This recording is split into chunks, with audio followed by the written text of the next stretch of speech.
It is WrestleMania week. I've been saying that all week long, both here and over at Going in Raw, because factually speaking, it is WrestleMania week. But that doesn't mean only WWE things are happening in the world of pro wrestling. In AEW, we saw a brand new AEW World Champion crowned on Dynamite up there in Darby Allin's home area. Darby Allin won the AEW World Championship. It's time for Ask WrestleJuice, so I'm going to answer as many of these questions as I kind of feel like here on the question thread. Of course, if you want to get to the Ask WrestleJuice question thread, you got to hit the subscribe and the notify bell. You guys have had plenty of time.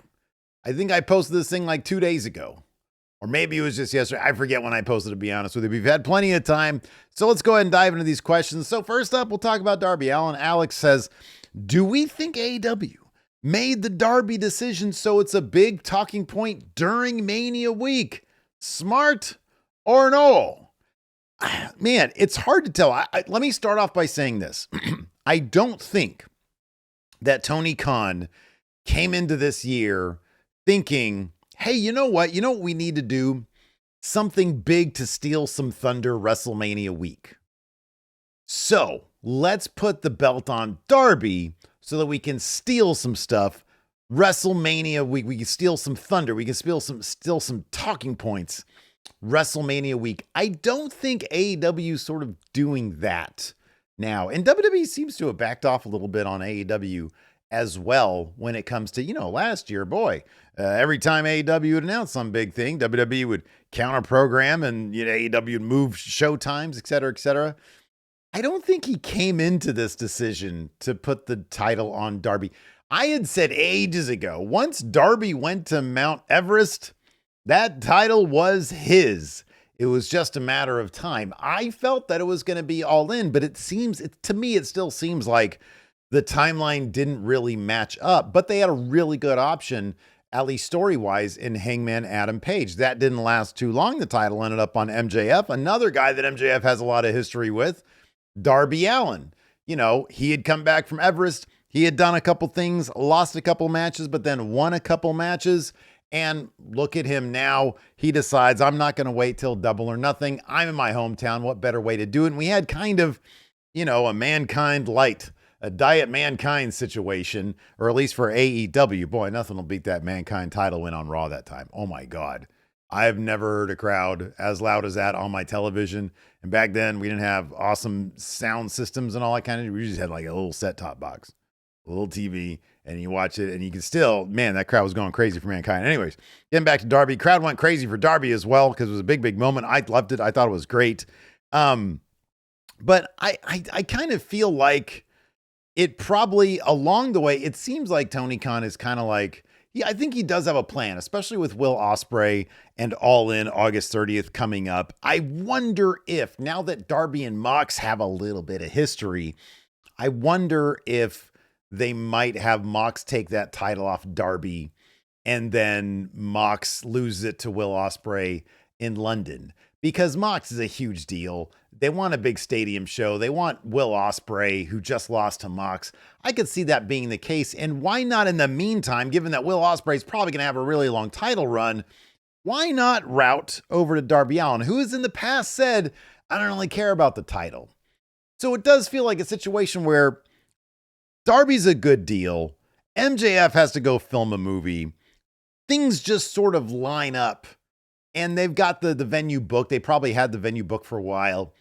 Everything sort of lines up in place for Darby to win here. So I feel like that was probably the main sort of thrust of this decision was we know what we want to do with Ospreay.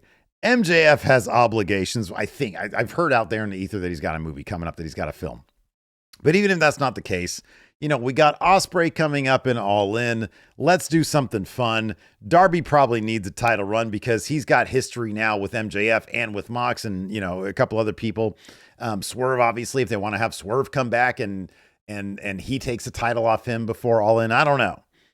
So let's go ahead and do it here. And hey, you know what? We get this added bonus. We get a little cherry on top of having it go down WrestleMania week, where at the very least, we get to steal some of the thunder in the wrestling world from WrestleMania. I would imagine that obviously probably crossed their mind. Hey, it's WrestleMania week. Let's do something big. Let's run some ads in Las Vegas. Have our world championship change hands in a shock fashion on our weekly television. Boost ratings there. It's sort of a win-win situation. So, but I don't know. I'm not the person to ask about that. Maybe Tony Khan will answer that question. I'm kind of curious about that. But if you ask Tony Khan that question, he's not going to give you a real answer. He's going to be like, oh, AEW is doing great these days. That's what he does, Oh, AEW. So, yeah, he'll give a non-answer. Anyways, let's answer all the other questions here, or at least all the ones that I want to answer. Joe says, if Okada and Takeshita are the Jordan and Pippen of the Don Callis family, who would be Dennis Rodman, Tony Kukoc, and Steve Kerr? So I feel like Dennis Rodman was like on that particular version of the Bulls, of course. Man, he was really the number 3 guy there, or number 1 in terms of defense. But, when you think of that team, you definitely think of Dennis Rodman. I would say Dennis Rodman would be Andrade. Because Andrade seems, now with Callis talking about certain things like, hey, you know what? And we're going to work with MJF a little bit. Andrade's like, I don't know about all this. Well, Dennis Rodman, he was the guy who was like, I don't know about all this. I'm going to go hang out in WCW while we're supposed to be practicing for the finals. So I'm going to say Andrade is Dennis Rodman. Tony Kukoc, really solid player, super solid role player guy. I'm going to say Tony Kukoc would be, I guess, Kyle Fletcher. He's not quite at the level of an Okada, probably not quite at the level of an Andrade in terms of at least experience in the ring. So, yeah. And then Steve Kerr, Rocky Romero, because Steve Kerr at the running the point, you got to be the guy organizing everything. And I feel like Rocky Romero I think he's like supposed to be like the intermediary between AEW and New Japan, or at least he was at one point. OG Boyman says, what were some kids shows you watched when your daughter was young and said, this actually isn't that bad? I actually used to show her. So like we would do the PBS thing. So it was like Daniel Tiger's Neighborhood. And God, there was one other show. It was Daniel Tiger's Neighborhood. There was one other one. And then usually I'd put on I'd be like, hey, I wonder if she'll like this. And I'd put on like the Beatles, A Hard Day's Night movie. And I was shocked. She was into that shit. She really enjoyed that. I remember there was a show she liked called Octonauts, which I thought wasn't too bad. But I don't know if there was any show that she was really into as a kid where I was like, oh man. She got into Psych really early.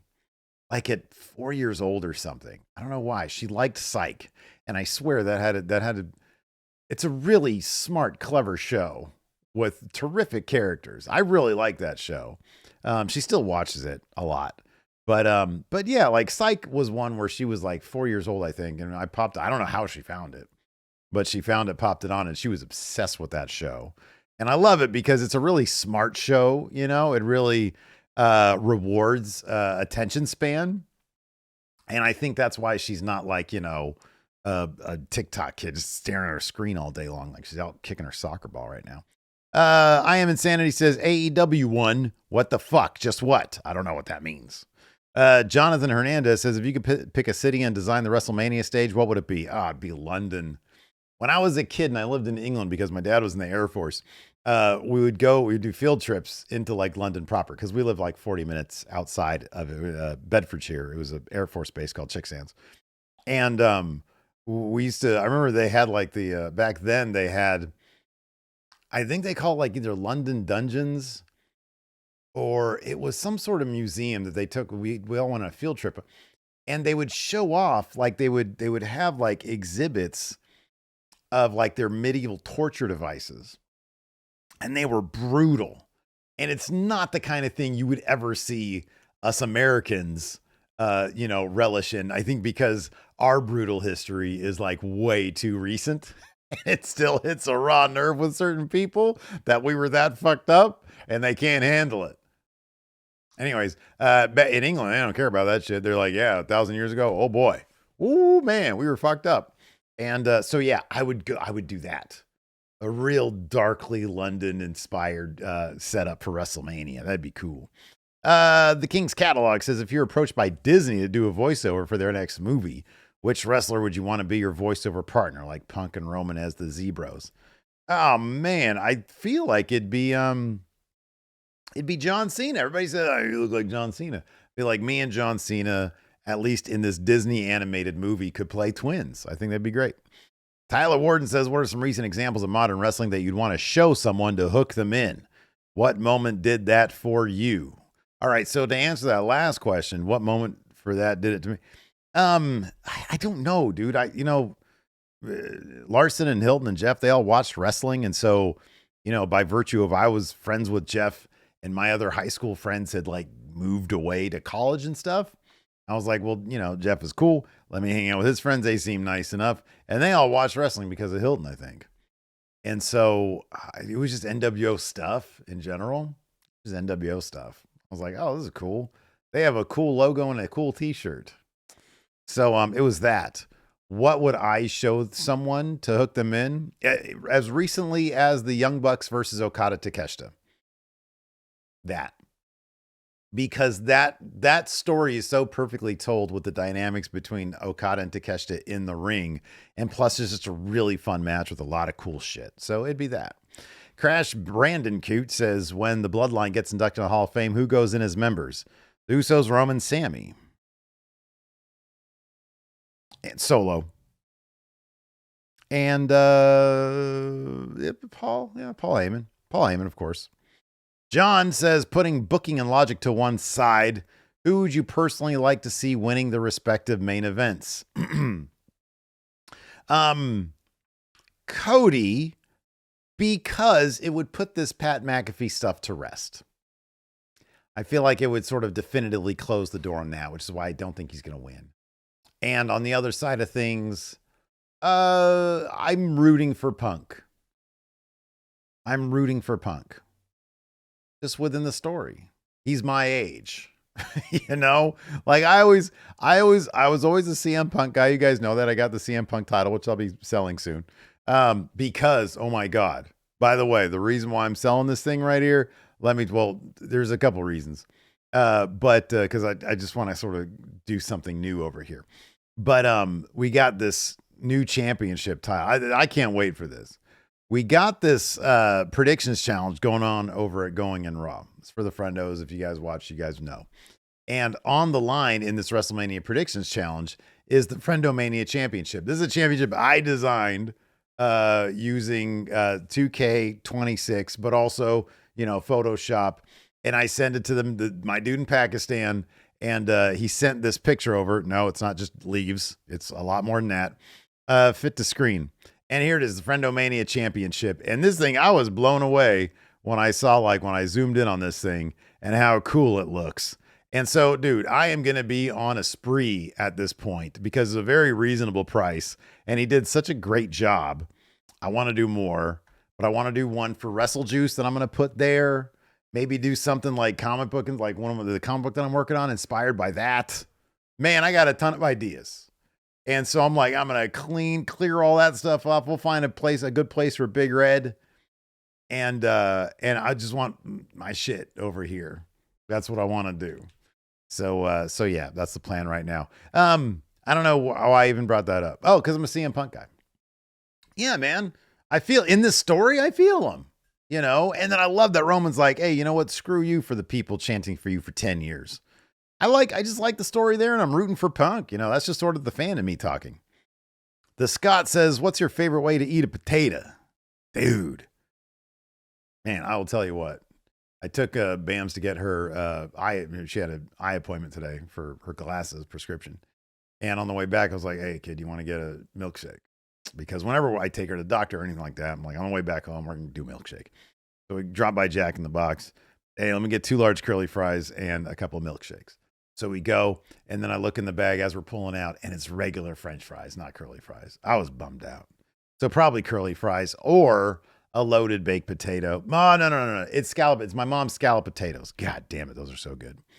Dragon Hunter says, seems like WrestleMania needs a little bit more star power other than The Rock. Who could you see that bring a little bit more flair to this program. I mean, it's a little late, isn't it? It's a little late. Nobody. I mean, there's not an option. I mean, Stone Cold Steve Austin here to bring some star power to this mealy mouse son of a bitch Pat McAfee angle. I think it's too late. There is nobody else. They tried with Pat McAfee. Brandon says, what do you think is the best use of Cena as host? He comes out, introduces the show. They do some shit with Danhausen. That's it. You know, what'd be kind of fun is if Cena comes out as host. You know what they should do? They should do the thing that Saturday Night Live did when Tom Hanks hosted his 5th time and establish the 5-timers club, but it's just the old timers club. And so he comes out to host and Austin comes out, fuck it, The Rock comes out, Undertaker, HBK, and then of course Triple H, and they all welcome him to the old timers club. That'd be fun. It's kind of like the thing that Hogan, Austin, and Rock did. Jimbo Slice, what do you think will be the big A story coming out of Mania that will dominate booking for the next year? Well, they're going to get back to Seth and Braun, but I kind of feel like that's sort of like whatever they were going to do with all that is sort of in the past now.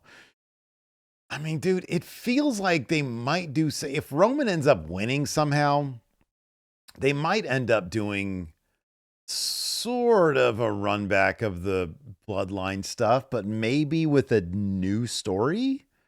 And now you got Solo in a different role on SmackDown. You got Jacob in a more prominent position. So maybe you can revisit the bloodline in a fresh way, in a way that's like, more The Godfather 2 and not just like, a retread of the Godfather 1. Excuse me, my goodness gracious. Die Hard Homer. What movie that never had a sequel do you think deserves one? A movie that never had a sequel that deserves one. Man. Ooh. I don't know why this came to the top of my head. But I'm just going to go ahead and say it. 7. You pick back up with Morgan Freeman's character. And there's a copycat killer out there. That's a bad idea. I don't know. I don't know. I'd have to think harder about that one. There's nothing that just comes to the top of my head. I don't know. It's Aaron. So what are the replies here? Is there any good replies? V for Vendetta, the Dungeons and Dragons. Oh, Galaxy Quest. That's what they should do. They should have done a sequel for Galaxy Quest, where they actually, the main characters actually go to the future. And it's all based on Galaxy Quest. How about that? It's Aaron says, should I do wings on Saturday and pizza on Sunday or vice versa? I am not a wings guy. I would do pizza on Saturday and leftover pizza on Sunday. Mr. Spotfest says 3 productions for the Raw after Mania, 1 return debut and betrayal. 3. Oh, predictions. Mr. Spotfest might be using the old speech to text deal. 3 predictions for the Raw after Mania. Oh, God, we're probably going to get Io versus Asuka on the Raw after Mania. I'm going to say, I don't know what's going on in NXT right now, but how about, regardless of all that, Ethan Page gets called up. There's a debut, call up anyways.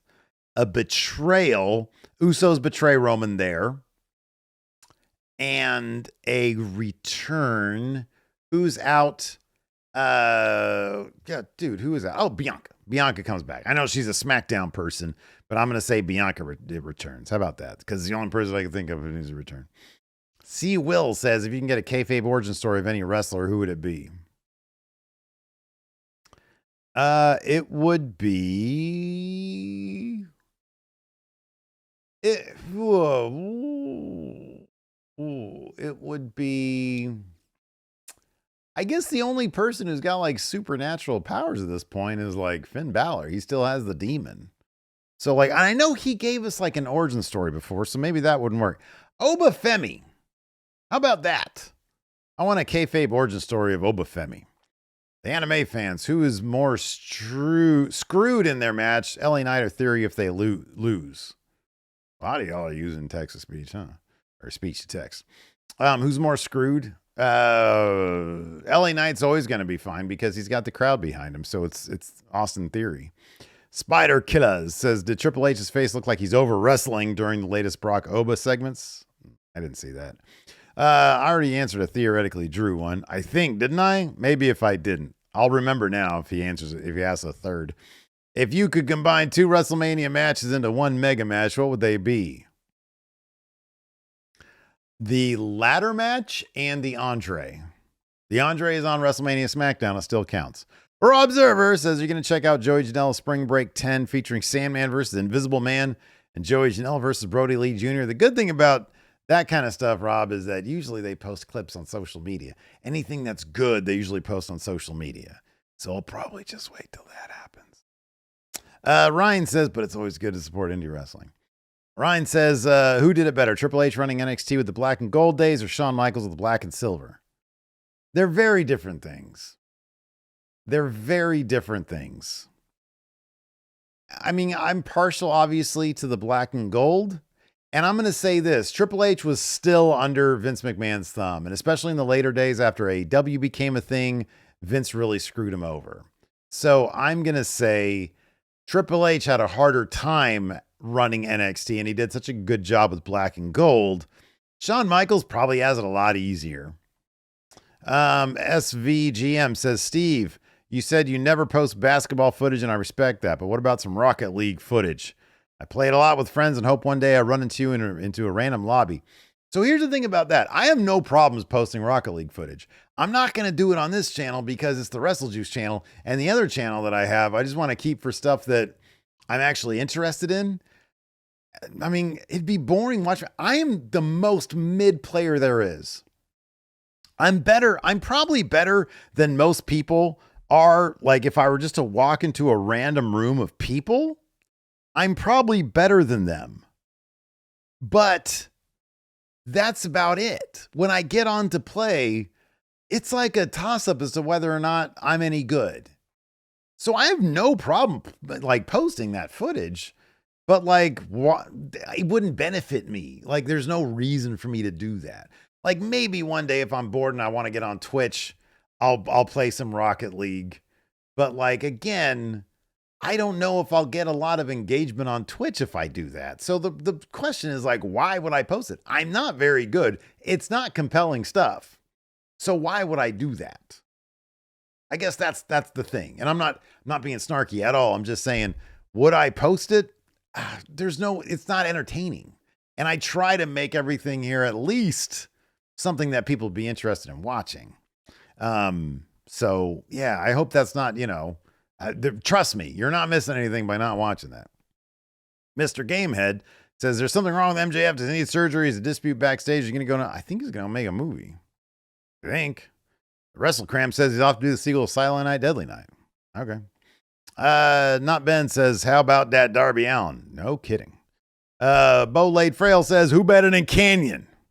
Drew Diesel says, well, I'll talk about WrestleMania builds. Which year had your favorite overall build and which one do you think was objectively the best? The Daniel Bryan one was the best, but in terms of overall builds, I honestly don't fucking remember. Larson and I, we were going to do an episode of Count Out, like a Going in Raw episode, where we did top 10 overall builds. But just think about the amount of research that would take. That's a lot of research because you have to go back to like every episode of Raw and SmackDown, the 2 months or even month preceding WrestleMania, and watch them all. I don't even know how to do that at this point. I guess you get on, but like, are those episodes even available? So a lot of that you would have to, because there's no WWE Network anymore. You'd have to go, or no, everything's on Peacock anymore. You'd have to just go by memory. So, but the 31 I thought was really good. Wyatt 6, what are 3 things you're grateful to have in life? Oh man, my job, the job that I have is amazing. The support system that is my family, that's amazing. And my cat. Let's see here. Kind of numb. When do you think the women will main event? Evidently, reading skills is not something I possess. When do you think the women will main event WrestleMania again? I've said this and I'll stand by it. It wouldn't shock me if they really wanted to get the most out of this whole Saudi Arabia thing, like, oh, we're making change in the country. If they had the women main event sometime next year, WrestleMania, a night 1 or 2. I know they've already done a night 1, so maybe they do a night 2. Rhea versus Io, Rhea versus Bianca, something like that. I could see that being the case. Brad says, what's your favorite obscure wrestling entrance song? Mine is the one, Billy Gunn's I've Got It All. Yeah, a lot of people like that one. Dan Severn. V-Master says, with AJ in the Hall of Fame and Cena hosting Mania, how would you rank their series of matches from worst to best? I don't know, but I know there's I would put their SummerSlam 2016. 2016? I think it was 2016 one. Number 1. The most recent, their last one they had, probably number 2. After that, I don't know. Because I know they've had other ones. Leo Magic says, what if Stone Cold never got injured in 97? Would have the Attitude Era lasted longer than it was? Man, dude, I don't know. I mean, they got so much out of that guy in the few years that he was hot.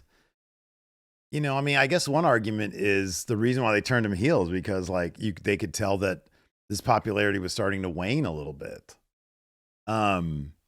If he never got injured in 97, obviously he would have been able to still go past when he went. Because he wouldn't have had the neck issues, and who knows how much that played into any substance or alcohol that he was consuming at the time. I think he has said, that one thing led to another. So it's a really big what if. I don't know if it really extended the Attitude Era, though. I think the Attitude Era was hot because WCW was on their asses. And even once, man, I don't know. That WrestleMania 2000, would that have been, obviously a lot more different if Steve Austin, but that was a different injury, so maybe not. I don't know. It's a huge what if, though. It's a huge what if. I think they would have had to have pivoted. Too many things were starting to shift, and I think they needed to inject that new blood in there with the Ruthless Aggression era. Johnny Thompson says, with everything going on in the Middle East, how long do you think WWE will wait before deciding to move next year's WrestleMania? I don't know, but obviously it's the kind of thing that they would simply coordinate with Saudi Arabia. Clearly, if we get to the end of this year, I'll actually offer this up. If the end of 2026 comes and we're still over there and it's still a mess over there, and we're energy crisis situation, then there's no way they're doing WrestleMania over there if it's still a mess over there. And I think there's the possibility that's going to happen. So I would think probably approaching November, they'd probably look at the situation and be like, dude, this isn't getting any better. Saudi Arabia, they're having to take out of the public investment fund to finance the fucking whatever shit.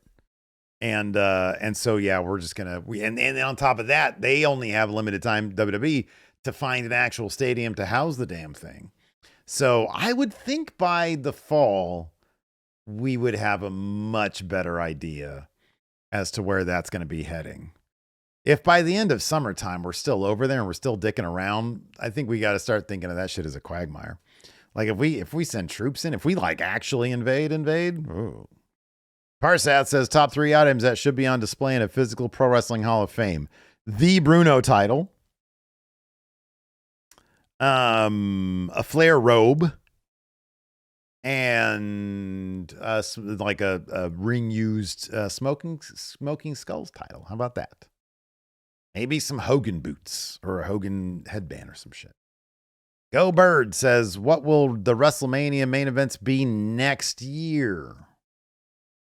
Next year, I think it's going to be, how about this? Roman Reigns versus Cody Rhodes 3, because they might be regretting not doing that now. And Cody Rhodes versus, Obafemi. How about that one?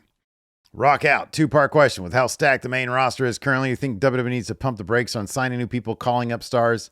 No, because it's not like NXT is brimming with dudes that are like ready to come to main roster and dominate. Quote the Raven, are you going to kickstart Luke's new book? I didn't know he had a new book, but I will look that up as soon as we're done here. And yeah, I'll kick into that. Absolutely. I'm assuming we're talking Luke from Wrestle Talk, right? Kyle Miller says, is there any debut or return worth thinking about this year? Any debut or return worth thinking about this year? Bianca's. I miss Bianca. The Pepsi Dude. Pick one to watch a show featuring the conglomeration or a show featuring Mina and Tony solving crimes. As much as I appreciate the conglomeration, it's Mina and Tony solving crimes easily. Karan says, I want to continue watching your videos, but I don't want to be a friendo anymore. What should I do about it?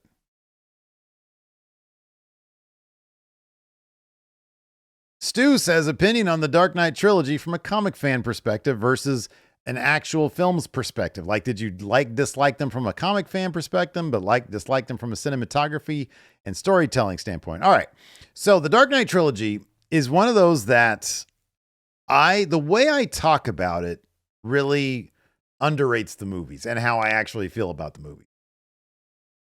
I'm not wowed by them. The first one is really good, and Heath Ledger is outstanding and probably the definitive Joker. I'm an old guy, so I'm all about the Batman 89, but Heath Ledger is the definitive Joker. He really is.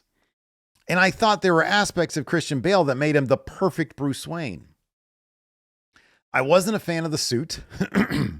And the third one is a mess of a movie. The third one is an absolute mess of a movie. The script is an absolute mess. But the performances are all really, really good. And it's Christopher Nolan. He's a genius filmmaker. He really is. So when I talk about those movies, I think, to your point, it's probably more from a comic fan because I don't feel like they were comic booky enough, I guess. But that's kind of not Nolan's thing. If he would have inserted a little bit of the fun and mystique of the Prestige into the Dark Knight trilogy, I think they would have been better movies, at least from my perspective. And I'm just a dude. I'm just a guy who grew up on a certain type of Batman comic book and Batman movies that I was really excited when they cast Christian Bale. I was not disappointed by the first movie. And the second one, I really enjoyed when I watched it. And then I watched it back and I was like, yeah, this is good. It's good, but it doesn't hit like the way like Batman 89 hit. And then certainly not. I love the Pattinson movie. I thought that was amazing. That was the kind of Batman that I loved to see. So from a cinematography standpoint, from a filmmaking standpoint, they're aces. They're really good. I mean, from a production standpoint, the third one is fine. But it's just, so yeah, but the first two I think are really, really solid. It's just, they're not every good Batman comic has that artist specifically or writer artist combo put a real stamp on it. Like they make it theirs. And Nolan's Batman just in general was just sort of bland. I'll put it that way. Cactus Jockstrap says, as an AEW watcher only, I don't understand how WWE keeps fumbling the Mania builds. They have the most of the top stars in the business, but they keep yeah, I don't know. I don't know why they do that. Napalm says, what happened to the intro for Ask WrestleJuice? It's been a while since I've used an intro for any of the WrestleJuice videos.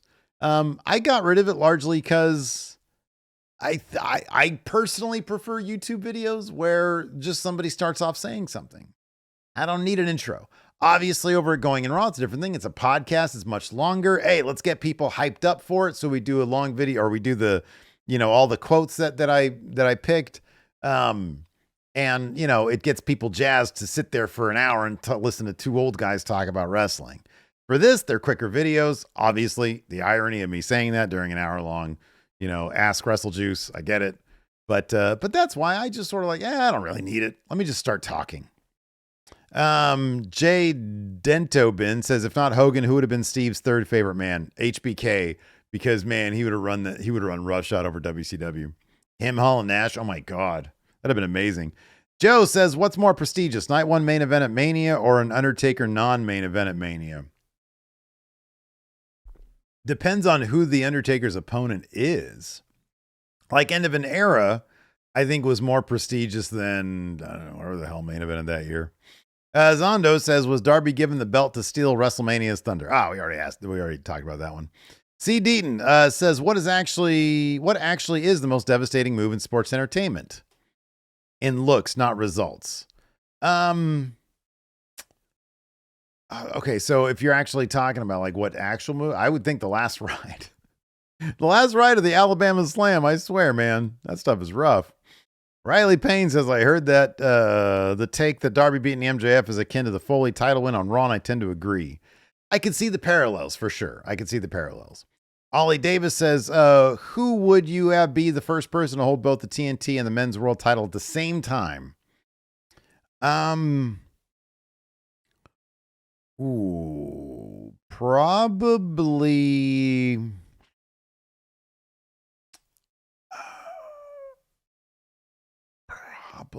Okada.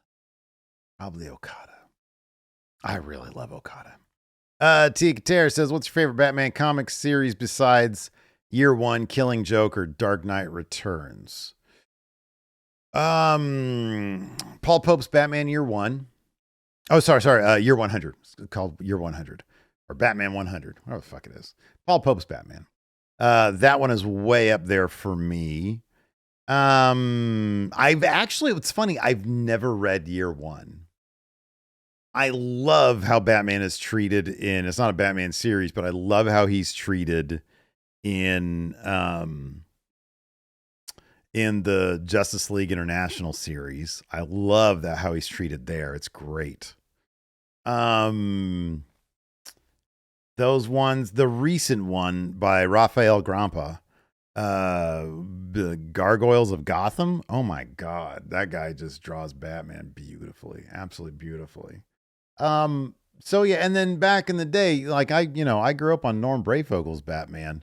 And so a lot of that stuff I really, really enjoy. There was an Elseworlds Batman story that Norm Brayfogle did. It was I think it was called Holy Terror. Was it Holy Terror? Elseworlds. Batman Brayfogle. What the hell? Norm Brayfogle, Batman Elseworlds. It was, Holy Terror. Okay, got that one right. Mr. Cool Carl says, how do you make Oba look strong if you lose to Lesnar at Mania?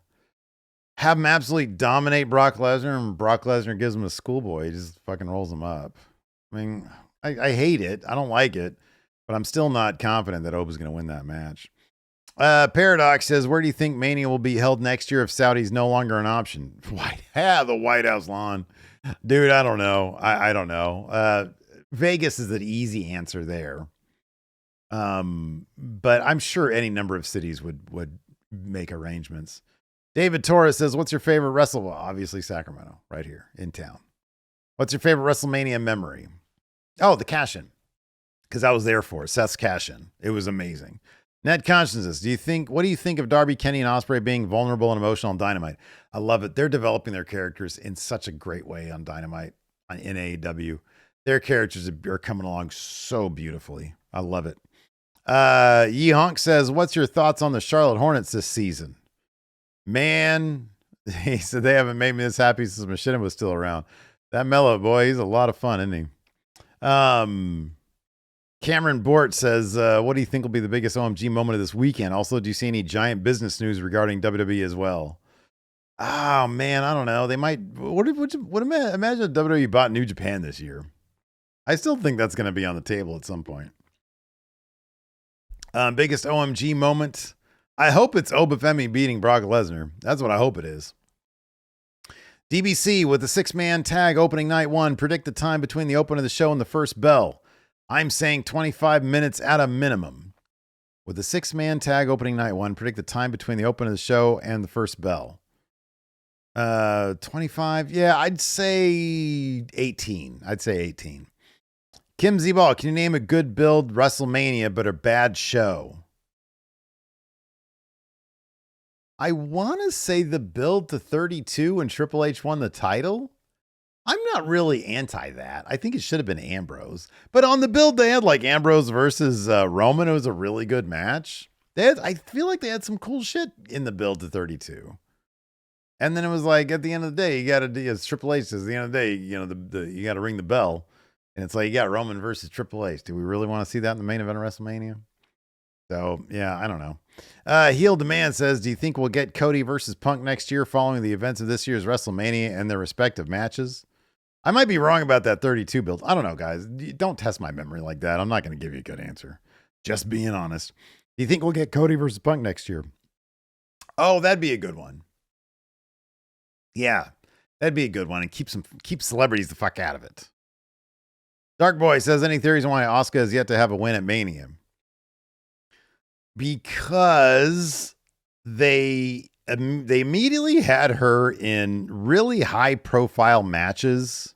Sorry, with like her first match was against Charlotte. You know how Vince was about Charlotte. Love Charlotte. I just think that, you know, the opportunity, the way they've always used Asuka, it's never been let's give her the crowning moment. Even though she's had plenty of amazing crowning moments throughout her career, it's never lined up for WrestleMania. So, but I don't know why. Sizzling Papaya, do you think it's possible they held up on Keys debuting so they can get Oba solidly in his feud first? Oh, man, I don't know. I think maybe it was just like, hey, we signed him. Let's put him out there, see what happens. And then let's put him out there at the Rumble to show everybody, hey, this guy is going to do big things. Look at him. He's great. And then let's figure out what we're going to do with him. And it took him a while just to figure out, hey, let's just make him, him. Let's just make him himself. I don't know. I don't know. I don't think it had anything to do with Oba, though. I don't think it had anything to do with Oba. Nacho Man Randy Sausage says, seeing as there are rumors regarding Ethan Page, Joe Hendry, and JC Jane, what do you think are their chances of success considering the state of WWE today? I think that they're all really talented people. I think Ethan Page probably has a decently solid upper mid-card, probably an upper mid-card ceiling if they treat him right. I think that guy is a multi-tool player, if you will. Joe Hendry, I don't know. I don't know about Joe Hendry. I like Joe Hendry a lot. But, you know, once you get past the say his name bit, I don't know if they're going to have a lot for him. JC Jane, I think JC Jane will go places. I think she's got the personality to go places. I really do. BO2's better says, do you enjoy live music entrances? Yeah, I'm down with them. Enzo says, why doesn't Randy Orton just put on the handbrake and all this Pat McAfee nonsense? Because he does what they say. Silent Fist Gaming says, I'm a big fan of Triple Threats Fatal 4-Ways. One of my personal favorites is Braun, Brock, Samoa Joe, Roman Reigns. That's a good one. What's your favorite Triple Threat or Fatal 4-Way? My favorite Triple Threat or Fatal 4-Way. I mean, probably one of the best Triple Threats there's been. Oh, dude. Io Oscar Rhea last year's WrestleMania. That one was awesome. That was a fantastic match. And the WrestleMania 20 one also, that was a great one. You know, with Triple H, HBK, and Chris Benoit. Let's see here. King of Death Hill says, oh, it's the King of Death Hill. If you go to the other side of the room behind you, do you become Steve there? Just curious when you are no longer here. No, if I'm here, I'm Steve here. There, I'm Steve here. If I'm back there, I'm Steve here. I'm always Steve here. I'm happy to be here. Says, how do you feel about the ESPN WWE collab? And do you think this can last? Man, something tells me ESPN has buyer's remorse. But maybe that'll change with WrestleMania. This is going to be the big test. Heath is awesome. Says, what are your thoughts on TNA pulling their stars from wrestling AEW talents on the indies? Oh, man. It sounded like a mess. Like, from everybody's account of it all, it sounded like a mess. But I don't know if it was like, oh, WWE's telling them to do something. Kind of sounds like it. So, yeah, I don't know. I guess that's just the cost of doing business, but it sounds like a mess. You guys got to figure that out before you book shows. Name here says, after Brock, who makes the most sense for Oba to target next? Oh, World champion, obviously. Tony the Pokemon guy says, you said in one of the Ask WrestleJuice you didn't like Forrest Gump. For a movie that's regarded as a good movie, why don't you enjoy it as much as others do? I just think it's cheesy. I don't think the CG has aged all that well. I don't think the CG was all that good back then, to be honest with you. I just, it's just cheesy shit. I love Tom Hanks. I think he's great, but like, dude who's just going around stumbling into famous situations is just, I don't know. Minty Ice says, regardless of what I think of him personally, 2002 Red and Yellow Jimi Hendrix music Hulk Hogan is objectively the coolest wrestler ever.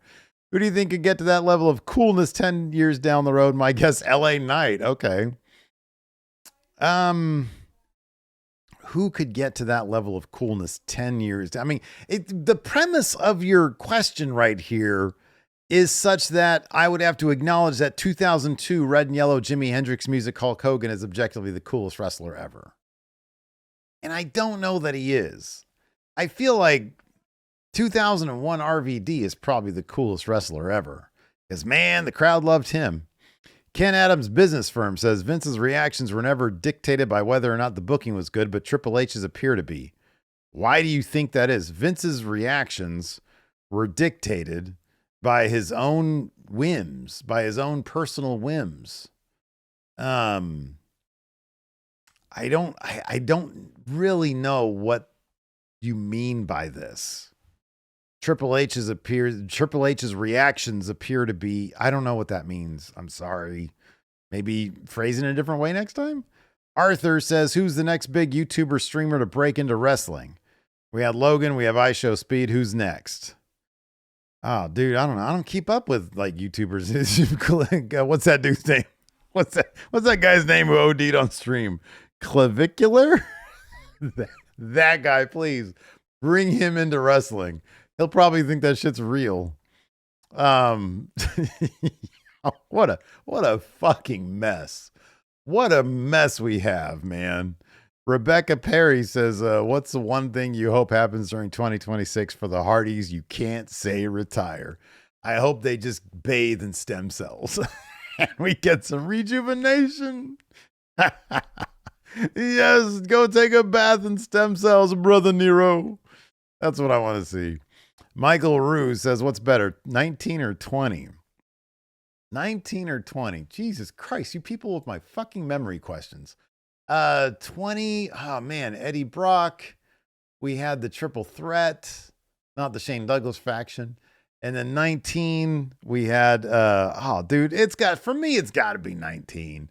You got Brock almost biffing it in the Kurt Angle match. You had Stone Cold versus The Rock. Man, that match was awesome. I love that match. Ali Kalfan says, every time you and Larson do a Bruce Pritchard impression, you guys always say, put him out there, see what happens. Where does that line come from? All right. So the Bruce Pritchard podcast with Conrad does something the rest will talk about, whatever it is. It's just so many quotable quotes there. It stems from Conrad pressing Bruce on asinine decisions. And Bruce will say things like that. I think I remember hearing this in the DDP thing, but it might be something else. I'll have to really rack my brains on this one. But he says, why'd you make him a stalker? Well, because we had reports that said our audience doesn't know who DDP is. Bruce, how'd that crowd not know what DDP is? That's what our report said. So we thought we'd put him out there, see what happens. He says that about a lot of stuff. I need to track down him saying that on camera, like on his actual, like when they did the video podcast. It's got to be out there somewhere. And it's going to take some work. But because I want to put that in an intro. But Bruce's thing was always like, when they don't have a good reason for something, just put him out there, but put whatever situation out there and see how the crowd's response. See what the response is. Put him out there, see what happens. It's always the lamest defense. Jack Panthers fan says, would you rather have Triple H book AEW or Tony Khan book WWE? What would I rather see? Yeah, I'm kind of curious to see how Triple H would book AEW. Sure. Restless Gaming. Biggest star missing from WrestleMania this year. Stone Cold Steve Austin. Bianca Belair. Grown Up Kid. What do you want the Kings to do this offseason? Get better. Nick says, would you be okay with Brock beating Oba if it meant Oba would beat Brock at SummerSlam and retire him? No, I would not be okay with that. Wrestle Cram, compared to Hogan and Goldberg, do you think this is one of the worst decisions to have a huge title change happen on free TV again? No, I don't. I think it's great because I think it's going to be a short title run. Their pay-per-view killed it. Their next pay-per-view is going to kill it. So I think for Darby Allin, this Dynamite one in his hometown is great. Debbie says, did AEW only book? Oh, we already did that one. Hassan says, imagine not having 4 of the best Joshi wrestlers in your roster, not featuring any of them in your biggest show of the year. Why do you think WWE doesn't care about the Japanese fan base? I'm not the person to ask about that, dude. Ryan says, do you think AEW neglects their wrestlers' star power / physique too much for the sake of having good matches when the top guys wrestle low mid-card talents? No, I don't think it's a bad thing to be like, hey, we've got these really terrific low card guys. Let's have them wrestle top guys. I don't think just because it's going to be a great match. I don't think putting on great matches is a bad idea ever. You just don't want to rely on that too much in replacing stories. You want to make sure the story's first. Genova says favorite WrestleMania match and favorite WrestleMania match that you don't. Oh, I'm sorry, and WrestleMania match that you don't like or hate. My favorite WrestleMania match is the end of an era match, and my WrestleMania match that I don't like or I hate is the Bray Wyatt Orton match because I was there for that. It sucked. Alex says, I think I already got an Alex one. Oh yeah, it was the first one we did. Damon says favorite pay-per-view watching snack. Favorite pay-per-view watching snack. I mean, pizza's not a snack. Snack. Oreos aren't a snack. I generally don't like eating on camera, and for the premium live for WWE stuff, we got to. But like for AEW, I don't know, Fritos and French onion dip. How about that? OJ says, "Why is New Jack the GOAT? Keep up the good work, baby." S. Morgan says, "Do you think we'll get a WrestleMania in Mexico anytime soon?" I have no idea. Probably not. Mr. Van Cleef says, "Should wrestlers get mad when the live crowd cheer for a heel or boo a face?" No, they should try harder to be a bad guy or a good guy. Kyle Miller says, is there a real line we as wrestling fans have that would make us stop watching a company permanently? I'm saying this knowing full well that I contribute to the normalization of these things too. So let's say I didn't do this for a job. Let's say this was covering WWE wasn't my job, because that's what it is. Is there a line that they could cross that I'd be like, fuck this? Yes, because I've been there before. My line was whatever the hell they were doing in 2006 or so, because I was bored to death and I was like, this sucks. I don't want to watch anymore. And so around 2006, 2007, I really dropped out of watching wrestling. So creatively speaking, they bored me to death. Now, if you're the kind of person who sees their business practices and are like, this is not something I want to support, then that's your line. There is no collective line as wrestling fans. There is no we as wrestling fans. It's you individually as a viewer need to decide, what do you want to spend your time doing? And if they haven't done whatever it takes to keep you around, then leave. There is no we as wrestling fans. Daryl Weller says, can you believe they left Io Sky off the wrestling? Dude, I know, man. It's ridiculous. Horrible. Jason Bueno says, if the NXT takeovers were better than the overall 1-hour TV show, shouldn't we praise the producers of the incredible matches rather than Triple H? I don't know how the fucking hot dogs are made, dude. I don't know who, maybe it's Triple H back there saying, hey, make sure you do this, this, and that. Maybe it's the producers doing the entire thing. I don't know. I know who's leading the entire thing, and that, you give praise to the top people. Hardy says, do you think Darby winning in like a minute was a good call? Yeah, I thought the way they had him win was cool, because it does protect MJF. In this case, it wasn't about, who's the best wrestler. It was, hey, MJF, fuck you, this backfired on you, and now you got screwed for it. So I'm cool with that. Fox Club says, who from WWE? Darby Allin's never about being the best wrestler. He's doing the craziest shit. Fox Club, who from WWE would you like to see in New Japan? Bailey, Charlotte, Dom. I'd like to see Bailey. I'd love to see Charlotte. I'd like to see Gable. I'd like to and I'd like to see EO. Like to see EO. B-Man says, taken from the current Asuka would be cool too. Taken from the current WWE and NXT roster, try and predict the WrestleMania main events in 5 years. Jesus, dude. Obatrick. There you go. Obatrick. And Rhea's still gonna be huge. Bianca's still gonna be huge. Who is I'd say how about this? In 5 years, it's still gonna be a lot of the top women we see today. It's gonna be, Asuka might have retired by then, but maybe not. Io, Rhea, Bianca,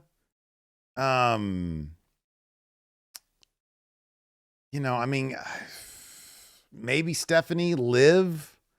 They still have a lot of miles left on them. 5 years. I feel like 5 years from now, it's still going to be like it's going to be for the women what it is for the men. Maybe not Becky, Charlotte, Bailey, maybe not the horsewomen, but everybody like that's sort of just a little bit after them. I think it's still going to be them. Heel Heat. If I could you, we'll end on this one. Rascals, because it's the last one. Why doesn't Bully Ray's heel work get more credit? His understanding of character as Bully was second to none. I'll tell you why. This is what I think. I think Bully Ray, in his role as wrestling opinion commentator guy on the Busted Open show, I think has probably he's had enough hot takes, so to speak, that people focus more on that than they do his career. I think when you hear things about like that Ring of Honor incident where he allegedly brought a fan backstage and yelled at them for not being a good fan. When you hear about that, when you see him on and hear his takes, I think that is probably the risk you take in becoming a personality, as opposed to, for example, I'm not comparing the two careers because there's no comparison here. Bully had a hell of a career, but like The Undertaker, for example, his podcast, even though people crap on it because his wife is on or whatever, but his podcast and his ability to now be himself and his sort of like kindly old uncle nature, where he doesn't really have hot takes. He's just telling stories and laughing, with his old friends, I think enhances his legacy a little bit. Cause it's like, man, this guy really kept his character up that whole time.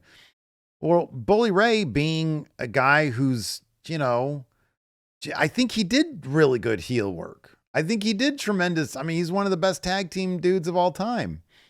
He's one of the best promos of all time. Like his promos were great. But now you see him and it's like a lot of criticism for the wrestling business, criticisms that a lot of people take or don't take in a positive way. And I think that might cloud some people's thoughts about his actual career, because now they are exposed so much to the commentary guy, to the editorializing Bully Ray, that they forget that, hey man, this guy did some really good work back in the day. If that's the case, because I think you're kind of right. I think that his work doesn't get more credit. And I think because by and large, a lot of people see him these days for, his current role, and that's what they see. So there you go. That's going to do it for this edition of Ask WrestleJuice. Hey, listen, guys, we are watching WrestleMania live over there at the Going In Raw channel at youtube.com/Steve and Larson. Of course, I will be back here for the Death Hill opinions for WrestleMania's night 1 and then night 2. But between now and then, I'll probably have a video or two. So hopefully you'll join me for that stuff. Till next time, we'll see you guys around.